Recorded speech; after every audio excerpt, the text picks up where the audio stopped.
the correlations in a general safety class and actual occurrence of accidents are not high. If the safety class gets more specific, if it's about a specific kind of task, then the correlation starts to increase. Now we're up to 0.2, which is a reasonable correlation.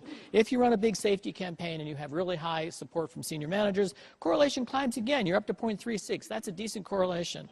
But when you look at informal, casual, frontline supervisor communication about safety and the correlation with accidents, this first one is done on 8 Dutch chemical plants, and they find a correlation of 0.65, which is huge, between informal supervisor communication and the occurrence of serious accidents in chemical plants.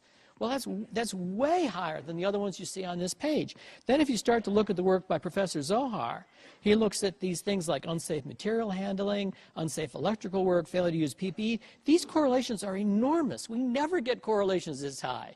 0.7s, 0.8, these are huge correlations. So what are we finding? We're finding that when frontline supervisors talk about safety, it really does change behavior. Now that shouldn't come as a surprise to you because you know frontline values. Frontline values are who do they want to talk to and who do they trust, or their supervisor. How do they want the information? Casual, face-to-face. This is I need a car I can drive to the library, right? This is what they're trying to tell you. This is what I want. So when you get the communication in that form, you get the behavior change that you were trying to get. So have a quick look at, if I give you a picture,